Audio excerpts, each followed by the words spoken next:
We couldn't do that because what I really wanted to do 235 because the whole objective for the movie was that we were trying to do something cinematic and to take like this really mundane object, which is a laptop screen, and turn it into like a cinematic canvas. I would have loved widescreen bars on this movie, but we couldn't because a laptop, when you want to show the full widescreen, you couldn't do that at all. So it ends up being 16:9, so it's pretty standard. So like a veteran theatre actor, Manav sir said me that Vijay sir has already worked with him in Wazir. So they said me that after a point, let the audience do the acting. So he's an actor, veteran actor. So there was a film which was shot in 3:1. And it looked like a slit monitor in some prison. I don't remember the film exactly, maybe Vijay sir will know that. And then here things have got impactful. And what I'm saying is, so how does the aspect ratio elevate this film or play its part, in a way? Well, I think he just answered that. I mean, it wouldn't have. I'm just taking the lead. No, please, yeah. So the reason he went with that particular aspect ratio so that it looks and feels more real, so that it doesn't jar out that you're watching a computer screen. I think that's what we're trying to say. Yeah, that's great. Yes. And the last question is, what was the actors' reaction when they came to know that this film is going to be made in this way? Mr. John Chu and Deborah Missing. Vijay, you want to take that? Go ahead. What was their reaction when they found out that they were going to be in it? That is going to be shot in the webcam and no, was their reaction. No, seriously, like John actually said no to the movie. He, at first, it's, now that we have a poster, now that we have a trailer, it's a lot easier to talk about the movie for me and be like, look at this thing we made.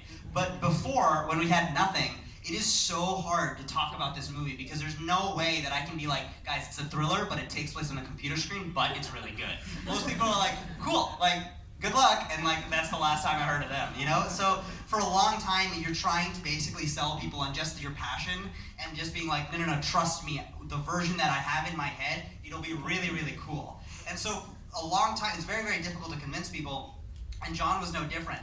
I really wanted John to be the main character in this film. We wrote it for David Kim, and when we got the script to his agents, and his agents read it, then they sent it to John. John read the script, and I got a call being like, hey, John wants to get on a 15-minute phone call with you and talk about the script. And I flipped out, because I was like, I've never talked to a celebrity before. This is going to be the coolest call of my life. I was telling all my friends and family, I'm about to get on a call with John Cho, and like, I get a call from John Cho, and I get on the phone with him, and 15 minutes later, I hang up, and I was like, I screwed that call up so badly. Because I knew, like, in that 15-minute call, I just talked to him like I was a fan of his work, and not like the director of his next movie.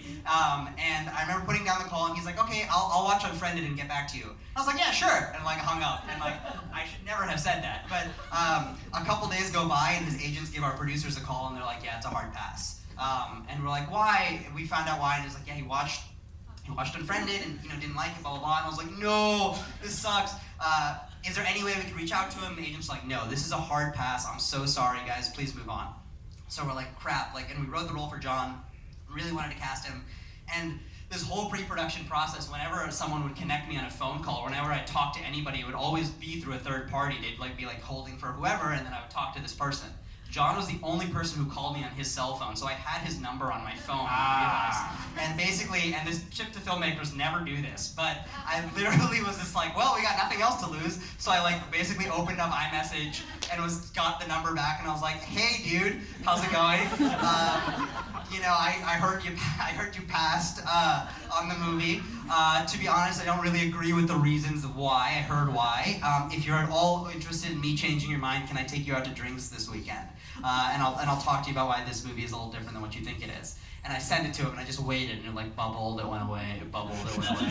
And then an hour later, he's like, sure. I was like, thank God. And so Sev and Natalie, who were my co-producers, I didn't produce it, but the producers on the film, they were basically right before this thing, they were coaching me and being like, hey, he has to say yes at this drink. If he walks away, he's definitely a no, and at the very least, you've ruined your career for reaching out to a celebrity on his cell phone and doing this. So I was like, great, cool, no pressure. So the second we get to this bar, he sits down, and I stand up, and I swear to God, I gave him the best pitch of the movie that I've ever given in my life, before, after. That was the best pitch. It was the most incredible pitch in the world. Thank you very much. And the second it's over, I sit down, and he looks at me for 30 seconds. He checks his watch, and he's just like, hey, I promised I'd put my kids to bed. Thank you so much for taking the time. He shakes my hand and he leaves. And I was like, what? And I sat down, and I was alone. And I was like, he passed. Damn it. And I literally called Sev and Natalie and was like, John's gonna pass, but he's gonna pass knowing the movie at the very least. Like I gave him the best pitch I've ever given anyone in my life. He's gonna pass knowing what this movie is.